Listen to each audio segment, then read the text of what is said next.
अगर मैं तुमसे कहूँ कि इस दुनिया में शैतान या बुरी आत्माएं होती हैं, तो क्या तुम मेरी बातों का विश्वास करोगे?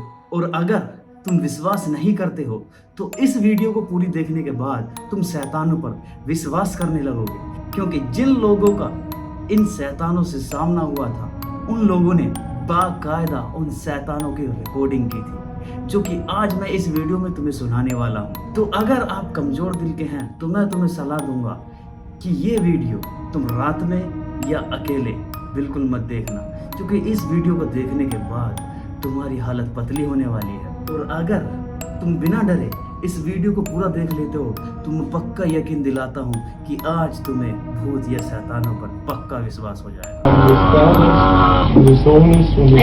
Dit schrijft nog doch nicht, ich!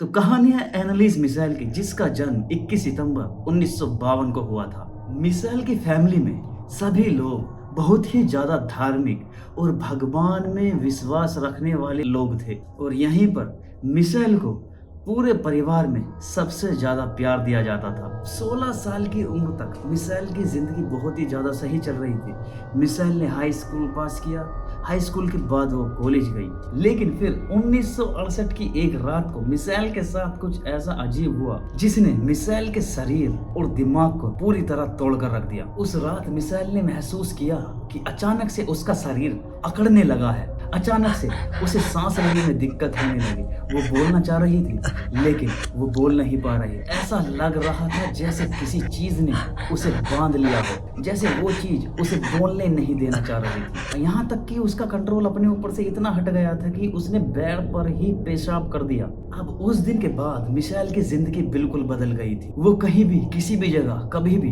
बेहोश हो जाती थी और कई कई घंटों तक किसी भी चीज को लगातार घूरती रहती थी। अब इन्हीं सभी हरकतों को देखने के बाद उसके घर वालों ने डिसाइड किया कि वो उसे डॉक्टर को दिखाएंगे। डॉक्टर्स को दिखाने के बाद डॉक्टरों ने इस चीज को बहुत ज्यादा लाइट लेते हुए इसको मिर्गी का नाम दिया, जिस कंडीशन में उन्होंने बताया कि लोग अचानक अपना आपा खो देते हैं और अजीब अजीब हरकतें करते हैं। अब लगातार 5 साल तक मिसाइल का ट्रीटमेंट उसी जगह से हुआ, लेकिन 5 साल तक ट्रीटमेंट चलने के बावजूद उसे थोड़ा भी फर्क नहीं लगा था। ट्रीटमेंट रेगुलर चलने के बावजूद भी उसकी हरकतें और ज्यादा बढ़ गई थी। उसे पहले से ज्यादा दौरे पड़ने लगे। जब भी वो सोने जाती, उसे बहुत ज्यादा अजीब और डरावनी आवाजें सुनाई देती, जो कि उससे कहती थी कि तुम श्रापित हो और तुम नर्क में जलोगी। उसे अपने घर में घूमते हुए शैतान दिखते। अब जब भी वो अपनी फैमिली या डॉक्टर को ये सब घटनाएं बताती, तो वो सब इन चीजों को दिमाग का भ्रम कहकर टाल देते। अब मिसाइल इन सब चीजों से बहुत ज्यादा परेशान थी। उसे हर जगह शैतान दिखाई देते। उसे अलग अलग और बहुत ज्यादा अजीब तरीके की आवाज सुनाई देती,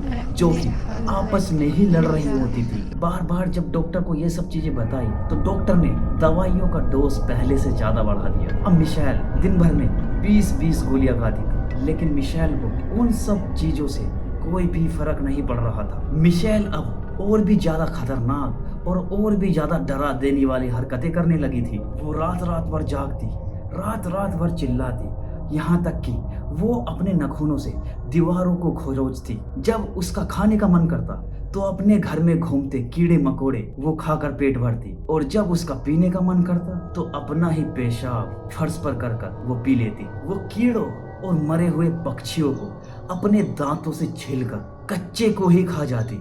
मिसाइल बहुत ही ज्यादा धार्मिक थी, लेकिन अब उसने चर्च जाना भी बंद कर दिया था। वो कहती थी कि जब भी मैं चर्च जाती हूँ, तो चर्च का फर्श उसे ऐसा लगता है कि जैसे वो आग पर चल रही हो, और चर्च में जो यीशु मसीह की मूर्तियां थी, उसमें उसे शैतान दिखता है, जो कि उसे अपने साथ ले जाने की बात करता है। 1973 आते आते मिसाइल ने खाना पीना बिल्कुल बंद कर दिया था, जिसमें उसकी हालत और भी ज्यादा बिगड़ने लगी। वो सूख कर हड्डियों का एक ढांचा हो गई थी। उसे अपने शरीर के अंदर से अलग अलग इंसानों की आवाज आती थी। उसे लगता था कि शरीर तो उसका है, लेकिन उसे चला कोई और रहा है। अब इतना सब देखने के बाद मिशेल के घर वालों को विश्वास हो गया कि उसे कोई बीमारी नहीं, उस पर किसी प्रेत का साया है। उसके बाद उन्होंने डिसाइड किया कि वो मिशेल को चर्च में दिखाएंगे। चर्च में बात करने के बाद चर्च से एक फादर आए तो मिशेल अपने आपे से बाहर हो गई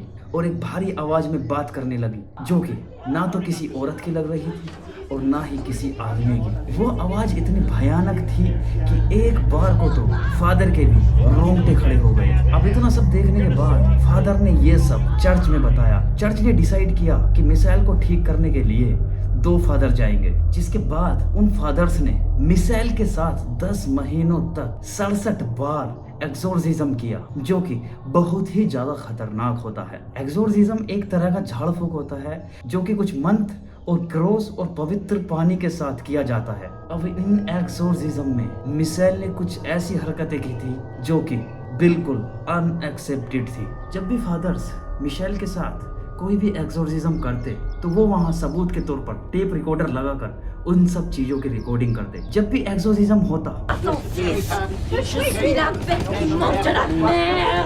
Ah, regarde les marcher. Il est accroué.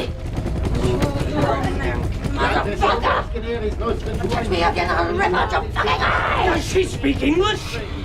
English? Does she speak English? What? तो मिशेल अलग अलग भाषाओं में बात कर, कभी इंग्लिश, कभी फ्रेंच, तो कभी ऐसी लैंग्वेजेस जिसे सुनकर लगता था कि वो इस दुनिया की है ही नहीं। जब फादर्स ने मिशेल से पूछा कि तुम कौन हो, तो मिशेल ने दावा किया कि वो एक नहीं, वो 6 अलग अलग लोग हैं, जिसका नाम सुनकर तुम भी विश्वास नहीं करोगे कि ऐसा भी हो सकता है। तो जो नाम मिशेल ने बताए वो ये थे: Redis, Jonas, Nero, Hein und Hitler. Wechseln. Lucifer, judo, gain, Hitler और फ्लैशमैन। वो बोल रही थी कि वो इसको अपने साथ नर्क में ले जाने के लिए आए हैं। मिशेल को एक्सोर्सिज्म के टाइम पर बांध लिया जाता था और 4 से 5 लोग उसे पकड़ने पर रहते थे, लेकिन इसके बावजूद भी वो उन सब लोगों को दूर फेंक कर मारती थी, मानो जैसे किसी हाथी की ताकत उसके अंदर आ गई हो, जबकि उसका वजन केवल 30 किलोग्राम रह गया था। मिशेल ने अपने दोनों घुटनों को तोड़ लिया था। मिशेल बार बार अपने घुटनों को जमीन पर मारती थी, लेकिन इसके बावजूद भी मिशेल में इतनी ताकत थी जितनी एक नॉर्मल इंसान में नहीं रहती। अब 10 महीनों में 67 बार एक्सोर्सिज्म होने के बाद मिशेल की बॉडी बिल्कुल जवाब दे चुकी थी। मिशेल की हिम्मत अब जवाब दे चुकी थी। मिशेल बॉडी के साथ साथ उसके अंदर की आवाजें भी अब आपस में लड़ने लगी थी। मिशेल को पता चल चुका था कि वो इन सब चीजों से कैसे पीछा छुड़ा सकती है। एक दिन वो अपनी माँ को अपने पास बुलाकर कहती है कि मेरे अंदर के शैतान अब आपस में ही संघर्ष कर रहे हैं, वो आपस में ही लड़ रहे हैं। अब मुझे पता है कि मुझे क्या करना है। इसके अगले ही दिन मिशेल नींद में ही मर चुकी थी। अगले दिन जब उसकी माँ उसे नींद से उठाने आई तो मिशेल नहीं उठी। तो ये एक रियल लाइफ इंसिडेंट था जो कि हुआ था। तो अगर आपको ऐसी ही रियल लाइफ इंसिडेंट पसंद है तो चैनल को सब्सक्राइब कीजिए, और वीडियो पसंद आई वीडियो को लाइक कीजिए। मिलते हैं नेक्स्ट वीडियो में, तब तक के लिए बाय बाय।